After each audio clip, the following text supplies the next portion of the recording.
Sup nerds? Radical Randy here, and today we're talking about multiplying and dividing radical expressions. Here's a question. You hear about the skater who broke his arm? It was pretty humorous, yeah! First thing we're going to do is review what a perfect square is. So those are just the squares of integers. So if you square an integer, you get a perfect square. And you memorize the perfect squares 1 through 400 already. Again, properties of exponents. We know when you multiply like bases, you add the exponents. We know when you divide like bases, you subtract the exponents. When you are raising a fraction to a power, you raise the numerator to that power and the denominator to that power. We also know that any non-zero variable raised to the 0 power is going to equal 1. A base with a negative exponent is equal to the reciprocal with a positive exponent. So if you have something raised to a negative power, it's equal to 1 over something to the positive of that power. When raising a monomial to a power, you raise each part of that monomial to that power. And then when raising a power to a power, you need to multiply the exponents. Radical expressions, the number out front is going to be your coefficient. The index is going to be that number that's in the little radical spot. In this particular lesson, we're only dealing with square roots, so it's technically a 2, but since it's a 2, we don't have to put it, okay? A square root is automatically an index of 2. A radical sign, we know what that is, and the radicand is whatever is inside the radical. Now remember, when we simplify radicals that have numbers in them, what we're going to do is we're going to break it up into two radicals that multiply together to make the original radical, and one of the numbers has to be a perfect square. So here I chose rad 36 times rad 5. I chose 36 because it's a perfect square, and you can take the square root of 36 now, and it becomes 6. Rad 5, there's no way to break that up any further. There's no perfect square that divides into 5. You can't take the square root of 5, so it just stays rad 5. So your final answer is 6 rad 5. That is the simplified version of rad 180. Now over here, what I did, I showed you a separate way that you could get to the exact same answer. If you are not sure that 36 goes into this, but you are sure that 9 goes into this, it's pretty apparent that 9 will go into 180, and 9 is a perfect square. So we change this to rad 9 times rad 20. The square root of 9 is then 3, so that comes out of the radical, but rad 20, we can break down further. There is a perfect square that divides into 20, and it's 4. So rad 20, we convert into rad 4 times rad 5. Now rad 4, square root of 4 is 2, and then rad 5 we said stays rad 5. So your final answer here, 3 times 2 times rad 5 is 6 rad 5, and it's the exact same thing you got over here. So you can get to the same answer a bunch of different ways. You just need to make sure that if you break it down into two radicals, one is a perfect square, make sure the other one can't be broken down any further. If it can, then you have to do it. Now let's review simplifying radicals, this time with variables. So if you get a variable and it has an even exponent, so let's say like rad x to the 4th, all you have to do to simplify this radical is just divide that exponent by 2 and you get x squared. Super easy. To simplify the square root that has a variable with an odd exponent, so like this one, what you want to do is break it into two radicals multiplied together where one has a variable raised to the first power. So instead of being rad a to the 13th, we broke it into two radicals multiplied together, and it's going to be rad a to the 12th times rad a to the 1st, where we have one variable raised to the first power. The reason we did that is now over here, this is a variable that has an even exponent, so we can take that square root. All you got to do is take whatever the exponent is, divide it by 2, and you get a to the 6th. Look at that. The rad a to the 1st is going to stay under the radical, and that's how you simplify something like that. Now let's talk about when to use the absolute value signs. So if you take the square root of a variable with an even exponent and the resulting exponent is odd, you must put that variable and exponent in an absolute value sign. So here's the deal. Anytime you take the square root of something, the square root of something has to turn out to be positive, right? You've never taken the square root of 25 or 100 or 50 and gotten negative 10 or negative 5. It doesn't work like that. Anytime you take the square root of something, your answer has to be positive. So in this case, we have to account for that. We have to say if we take the square root of x squared, then what happens is we divide our exponent by 2, like we normally do with an even exponent, and you get x to the 1st. But since we go from an even exponent to an odd exponent, we have to put it in absolute value bars to make sure that your answer is positive.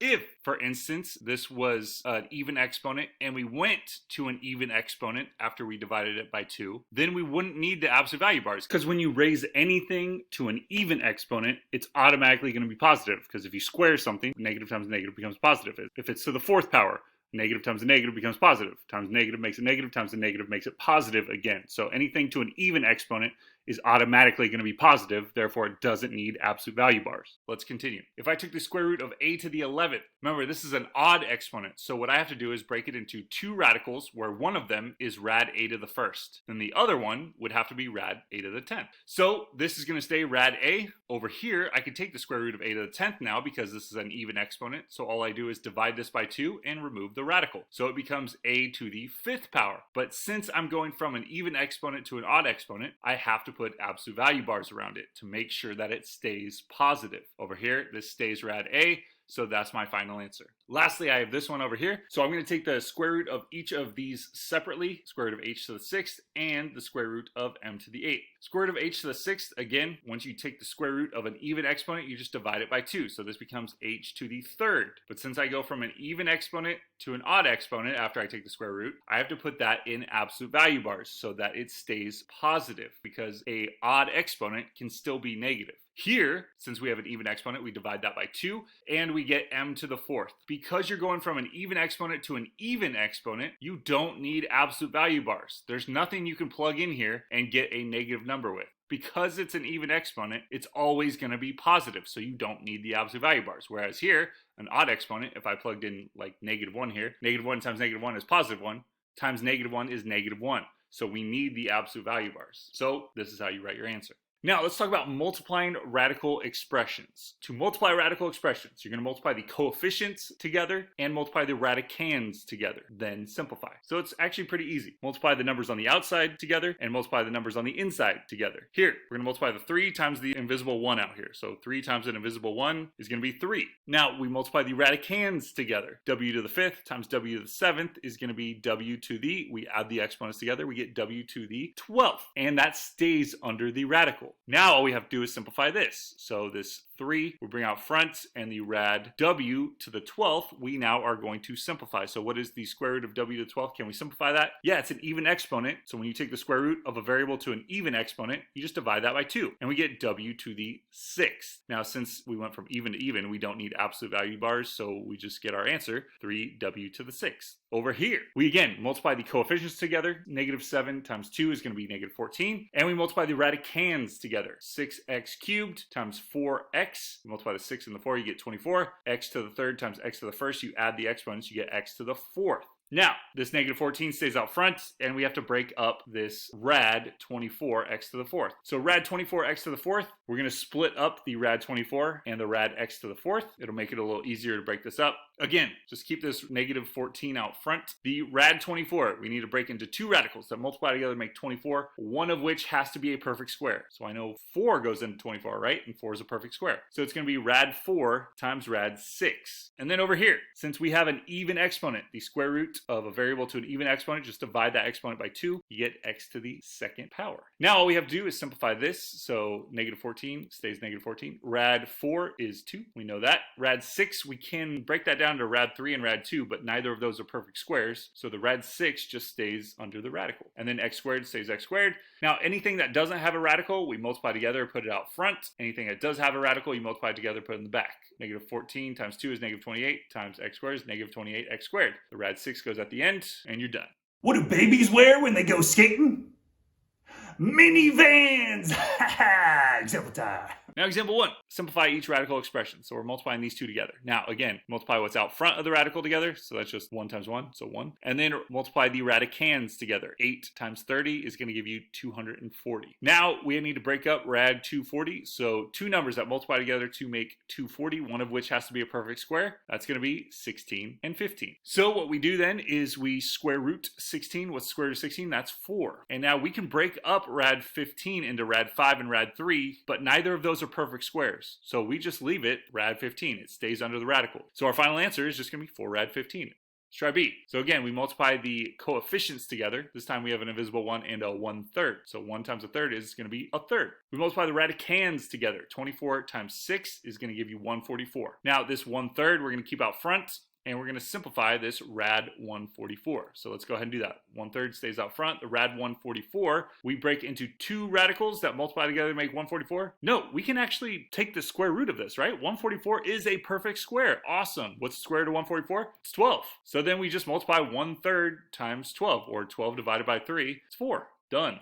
So again, we're going to multiply the coefficients together for part C. 4 times 2 gives you 8. And then we multiply the radicands together. 50 times 90 gives you 4,500. That looks pretty tough. So let's do this. The 8 stays out front. And now we're going to break up this rad 4,500. So how do I break up rad 4,500? What perfect square goes into 4,500? There's a few that are smaller that would require a bunch of different steps. But I actually know that 30 times 30 gives you 900. And 900 actually goes into 4,500. How many times? Well, 900 goes in 5 times. So I now keep this 8 out front. The square root of 900, the reason we chose 900, it's a perfect square, right? So the square root of that is going to be 30. And then rad 5 stays rad 5. So we multiply the 8 times the 30, you get 240. And then multiply that by rad 5, you get 240 rad 5.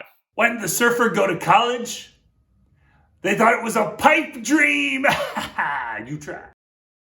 Again, we're going to multiply the coefficients together. So this negative, which is -1, times the 5 is going to be -5. And then we multiply the radicands together. 22 times 12 is going to give you 264. So now I'm going to take this -5, keep it out front, and rad 264, I now have to simplify further. So how do I do that? Well, rad 264, what's a perfect square that goes into that? How about 4, right? We know 4 goes into that. And how many times does 4 go into 264? That would be 66 times. So can we break down 66 any further? Well, I mean, you could break it up into 6 and 11, but neither of those are perfect squares. So we just leave that rad 66. -5 stays out front. The rad 4 turns into 2, and the rad 66 stays rad 66. So our final answer is -10 rad 66. Now for part B, we do the same thing. We multiply the coefficients together. So -5 times -3 is going to give you +15. Then we multiply the radicands together. 21 times 42 is going to give you rad 882. So we're going to take this 15, move it out front, and then this rad 882, we're in charge of simplifying further. What perfect square goes into 882? I can't think of any. Like none of the ones that are on our sheet out front go in. So can I divide this by 2? Yeah, I can divide it by 2 and I end up getting rad 441 and rad 2. Well, is 441 a perfect square? Yeah, it actually is. The square root of 441 is 21. So this becomes 15. Rad 441, because 21 times 21 is 441. The square root of 441 is 21. And this rad 2 stays rad 2. So I then multiply these two together out front and I get my answer. Here, again, I multiply the coefficients together. 5 times 1/6 is 5/6. And then I multiply the radicands together. 3 times 216 is going to give you rad 648. We then keep that 5/6 out front, and we have to break up that 648. So how do I break up rad 648? What perfect square goes into that? Well, it's actually 81, and that goes in 8 times. So I know 81 goes in 8 times, so this 5/6 stays out front. The rad 81 becomes 9, because we know the square root of 81 is 9. And rad 8, oh, I can break that up further. Square root of 8, I break up into rad 4 times rad 2, because a perfect square goes into that, 4. And now I simplify even further. 5/6 stays that, 9 stays that way. Square root of 4 we now know is 2, and then rad 2, I can't take the square root of 2, and there's no perfect square that goes in that, so it stays rad 2. I then multiply these together. 5/6 times 9 times 2 actually ends up equaling 15. Multiply that to the rad 2, got your answer. Now example 2, we're doing the same thing, but this time we have variables. So let's do it. Multiply the coefficients together. 1 times 1 gives you 1. Multiply the radicands together. So what's under the radical? 18 times 8 is going to give you 144. And then d to the first times d to the fifth. Again, multiplying like bases, you add the exponents, so it becomes d to the sixth. Now we're going to simplify each of these separately. So we break this up. Rad 144 d to the sixth is the same as rad 144 times rad d to the sixth. What's the square root of 144? That's 12. What's the square root of d to the sixth? Well, when you're square rooting an even exponent, you just divide the exponent by 2. So it becomes d to the third. But since you go from an even exponent to an odd exponent after you square root, you got to put absolute value around it. And that's your answer. For part B, we're doing the same thing. We multiply the coefficients together first. So -1/3 times -6 is going to be positive 2. Then we multiply the radicands together. 8m to the 5th times 8m to the 9th is going to be 64m to the 14th. And that goes under your radical. Now we keep this 2 out front, and then we're going to have to break up this rad 64m to the 14th. So this 2 stays out front. The rad 64m to the 14th, I'm going to break up the rad 64 and the m to the 14th so I can simplify those separately. separately. 2 stays 2. Rad 64, the square root of 64 we know is 8. And then rad m to the 14th. To take the square root of a variable to an even exponent, you just divide that exponent by 2, so it becomes m to the 7th. But because we're going from an even exponent to an odd exponent, we have to put absolute value bars around it. So it becomes 16 m to the 7th with absolute value around that. Here, part C, we again multiply the coefficients together. -6 times 2 is going to give you -12. Then we multiply the radicands together. 15x to the 4th times 75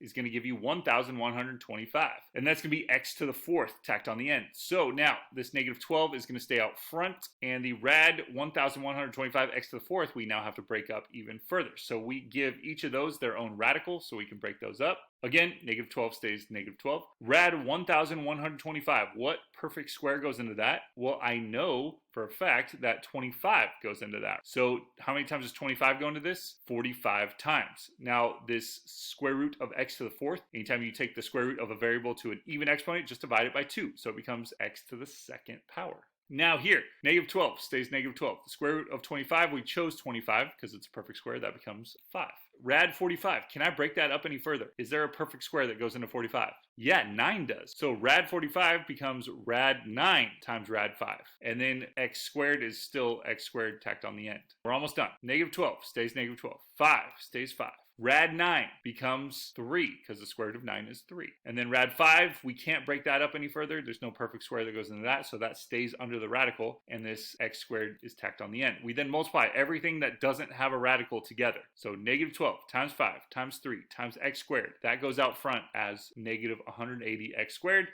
The rad 5 stays at the end. Why did the surfer grill all the burgers at the party? Because he was a great kook. You try. Okay, doing the same thing here. So again, we multiply the coefficients together. Here, invisible 1 times invisible 1 is invisible 1. Then we multiply the radicands together. 2y times 128 y to the 9th becomes rad 256 y to the 10th. Now what we can do is we can simplify this. We're going to give the number and the variable their own radical. So it's going to be rad 256 times rad y to the 10th. The square root of 256, is that a perfect square? Yeah, it is actually. The square root of 256 is actually going to be 16. Square root of y to the 10th, remember when you take the square root of a variable raised to an even exponent, just divide it by 2. So it becomes y to the 5th power. But since you're going to go from an even exponent to an odd exponent, when you take the square root, you got to put absolute value around it. So it becomes 16 times the absolute value of y to the 5th. Over here, multiply the coefficients together. 7 times 3, it's going to give you 21. Multiply the radicands together. 5b times 15b squared. 5 times 15, 75.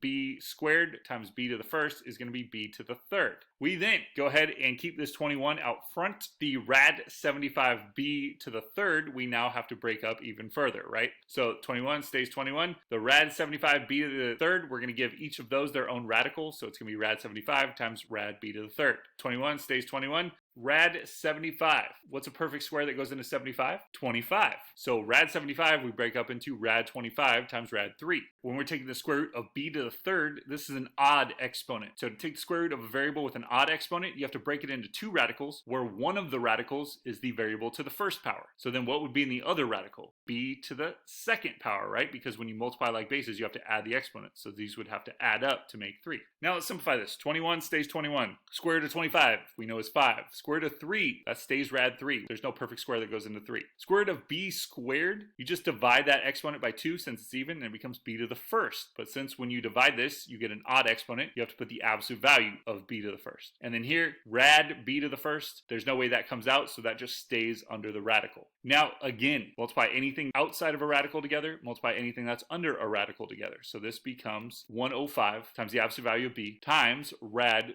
3b. Here, multiply the coefficients together. 10 times 2, 20. Multiply the radicands together. 12p cubed times 6p to the 5th is going to give you 72p to the 8th. You then keep this 20 out front, and we have to simplify the rad 72p to the 8th. So 20 stays 20. Over here, we're going to give each of those their own radical. Rad 72 times rad p to the 8th. The 20 again stays 20. Rad 72, is there a perfect square that goes into this? Yeah, there's a couple actually. So we're going to do 36. That's the easiest one. 36 times 2 gives you 72. 72. So rad 36 times rad 2 gives you rad 72. Over here, when you take the square root of p to the 8th, that's just going to be, since it's an even exponent, you just divide it by 2. It becomes p to the 4th, and it loses the radical. Now what you can do is you can move this 20 out front, change the rad 36 to 6, change the rad 2, well, that just stays rad 2 because you can't break that up any further, and p to the 4th stays p to the 4th. Multiply anything that doesn't have a radical together, put it out front, and you end up getting 120 p to the 4th times rad 2.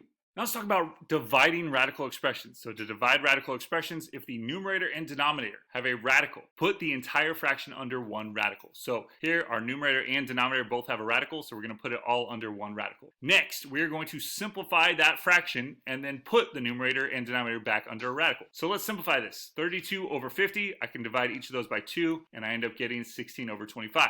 Now here, x squared over x to the third. There's two ways you can do this. First, when you divide like bases, you can subtract the exponents. So what's 2 minus 3? That's -1. So you get x to the negative first, which you can then put back in the denominator to give it a positive exponent, right? So it ends up being x to the first in the denominator when you simplify that. Or you could realize that technically it's x times x in the numerator and x times x times x in the denominator. So 2 x's in the numerator cancel out with 2 x's in the denominator, leaving just 1 left in the denominator. So we end up getting rad 16 over 25x. Now what we can do is we can go ahead and put the radical back in the numerator and denominator, and then we can simplify these radicals. So what's the square root of 16? That's 4. What's the square root of 25x? Well, it's the same as rad 25 times rad x, so that's going to be 5 rad x. Now it looks like you're done, but you cannot leave a radical in the denominator. So what you do is you do something called rationalizing your fraction. So to rationalize your denominator, I go ahead and I multiply the numerator and denominator by that radical that's in the denominator. So when I do this, in the numerator it's going to be 4 rad x, in the denominator it's going to be 5, and then what's rad x times rad x? Well, x to the first times x to the first is x to the second, so it becomes rad x to the second. Now what's the square root of x to the second? Oh, this is an even exponent, so I can just divide that by 2 and it comes out, and it becomes x to the first power. But since you go from an even exponent to an odd exponent, you got to put absolute value around it. And that is how you simplify radicals when you're dividing.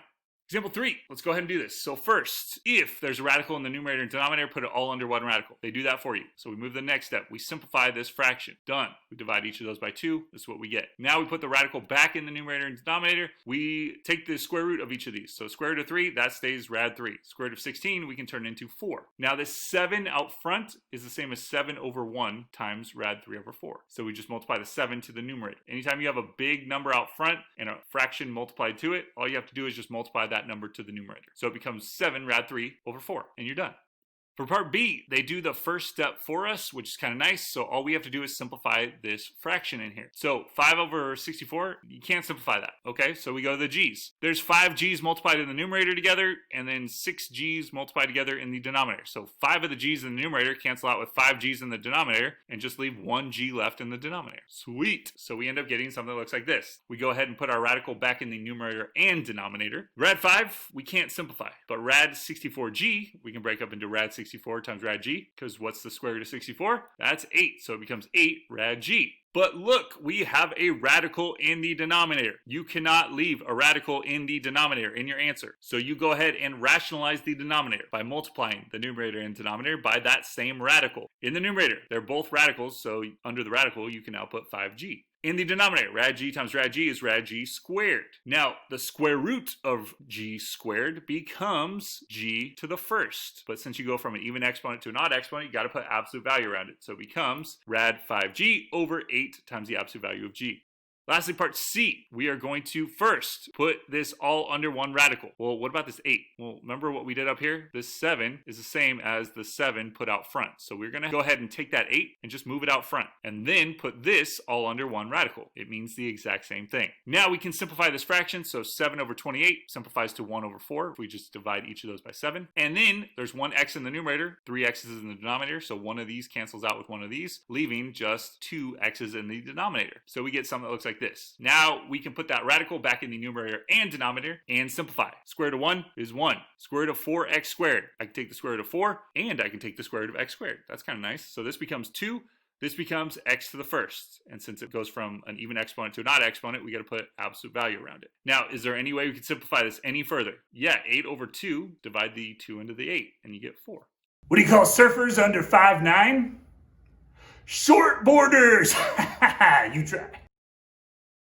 Okay, again, for part A, they skip the first step. They put it all under one radical for us. Now, what we do is we simplify this. Can we simplify that? No, I don't think there's anything that goes into both of these. So then we go back and we put a radical in the numerator and denominator. Can we take the square root of 100? Yeah, it's 10. Can we take the square root of 729? Yes, it's 27. So we end up getting something that looks like this. Now, how can we simplify this further? This -4 out front is the same as -4 over 1. So just multiply -4 to the numerator. That's all you have to do. So you end up getting -40 over 27, and you're done. Part B. Now, this looks a little different, and it's because there's no radical in the numerator. So you can't put the whole thing under one radical and simplify. You can't do that. What you do instead is you simplify this denominator. You can't take the square root of 6, but you can take the square root of b to the third, because you break that up into rad b to the second times rad b to the first. So it becomes b rad b. So the 1b comes out, but since it's b to the first now, you have to put the absolute value around it. And you end up getting 16b over the absolute value of b times rad 6b. That's how this turns into this. Now, since there's a b in the numerator and denominator, you can actually cancel those out. And you end up getting just 16 over rad 6b. It looks like you're done, but you can't have a radical in the denominator. We said that. So we have to multiply the numerator and denominator by the radical that's in the denominator. That's how you rationalize the denominator. In the numerator, this becomes 16 rad 6b. In the denominator, you multiply what's under the radical together, and you get 36 b to the second. Now, can we simplify this? Yeah,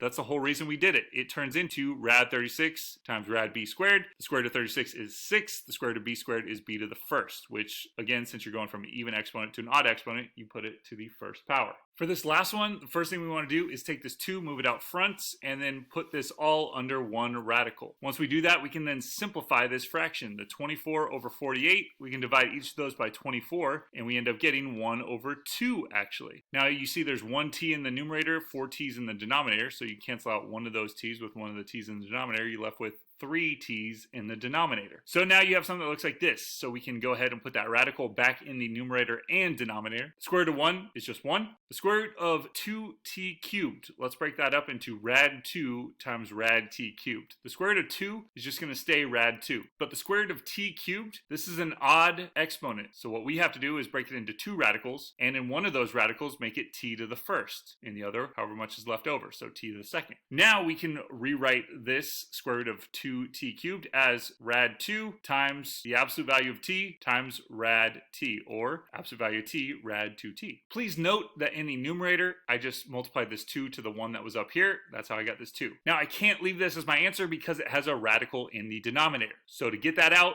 I go ahead and rationalize it by multiplying the numerator and denominator by that same radical. In the numerator, I get 2 rad 2t. In the denominator, what's rad 2t times rad 2t? Well, you multiply the 2's together and the t's together, and you get rad 4t squared. Now, what is the square root of 4t squared? What's the square root of 4? That's 2. What's the square root of t squared? That's the absolute value of t. Well, I'm going to have 2 times the absolute value of t times the absolute value of t. So what's t times t? That's t squared. And you no longer need the absolute value signs because this t squared has to be positive. It's t squared. Now, let's cancel out these 2's that are here. And I'm left with my answer. I no longer have a radical in the denominator, so I'm done.